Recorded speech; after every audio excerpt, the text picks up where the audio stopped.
Bonsoir à toutes et à tous. Bienvenue pour cette 11e édition des Bibliothèques Idéales.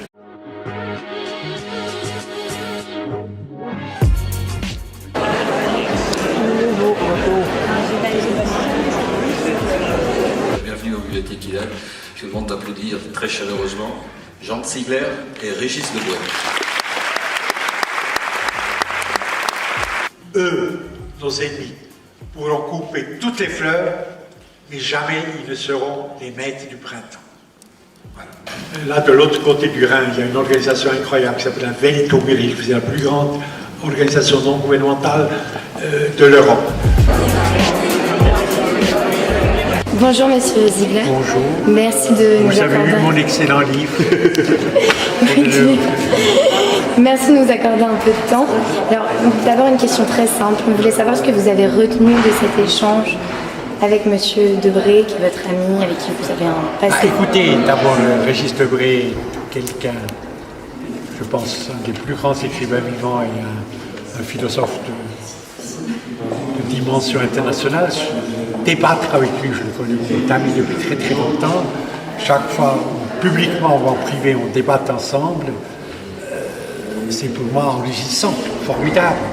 Et il a une pensée très complexe, très riche, enfin très érudite aussi, et surtout une vie exemplaire, qui va de la lutte armée à la lutte intellectuelle. Voilà. Donc, du point de vue du public, on a senti qu'une divergence du point de vue du public, on a senti qu'une divergence entre vous deux était l'optimisme ou le pessimisme.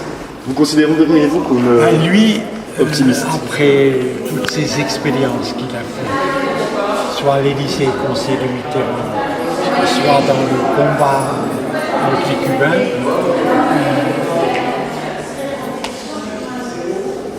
le pessimisme s'imposait en lui parce que c'était des échecs, enfin, échec du socialisme en France, échec de la lutte, la guérilla en Amérique latine.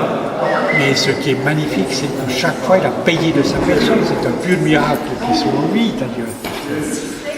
Il aurait dû être abattu sur le Rio Grande avec l'avant-garde, qui était et deuxièmement, ensuite en prison, ils ont essayé de le tuer plusieurs fois. C'est un miracle qu'il soit là. Et je pense qu'il a, malgré son pessimisme, ses analyses de la société française actuelle sont très très utiles. Augmente la perception rationnelle et lucide. Voilà. Et vous, Monsieur Ziegler, qu'est-ce qui vous rend optimiste?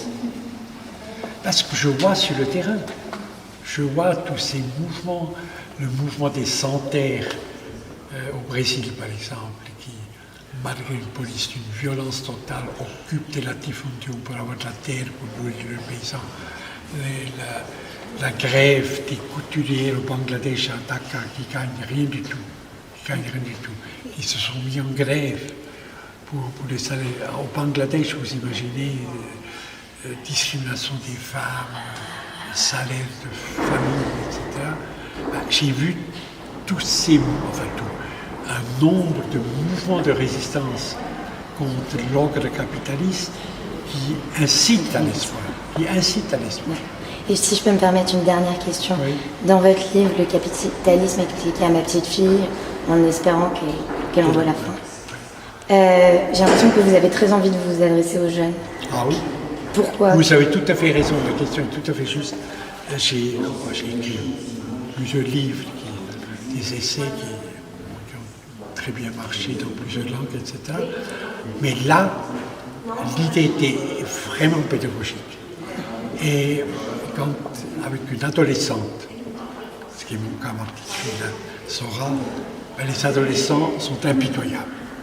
Ils posent des questions, d'abord ils posent des questions justes, et si vous ne répondez pas avec une clarté absolue, eh bien ils ne sont pas contents. Ils disent, mais oui, mais tu réponds pas, réponds vraiment, etc.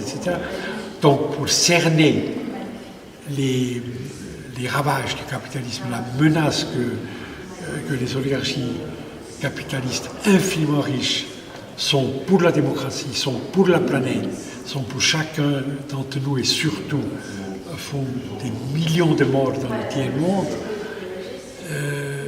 le dialogue avec une jeune fille normale, enfin qui pose vraiment les questions d'adolescente, une convention impitoyable, répétitive, me force à moi de formuler des réponses et une argumentation la plus claire possible, nourrie de récits, surtout il faut des exemples. J'ai été pendant 8 ans rapporteur spécial pour le droit à l'alimentation des Nations Unies, de la Mongolie au Honduras, j'ai vraiment vu beaucoup de choses. Ensuite, même je suis au Conseil des droits de l'homme, au comité consultatif du Conseil des droits de l'homme, on reçoit des rapports de Syrie, de Somalie, du Sud-Soudan, effroyables. Donc le livre est très lisible, parce qu'il est fait sous forme de dialogue, dans un langage, j'espère, très accessible et surtout nourri de mon expérience. Voilà. Merci beaucoup, monsieur. Je vous souhaite tout de bon pour votre étude. C'est gentil. Ça se passe bien? Ouais, ça va. Merci beaucoup. Apolline nous a aidés. Exactement. Et c'est la raison de notre succès. C'est en fait, je suis un peu leur manager.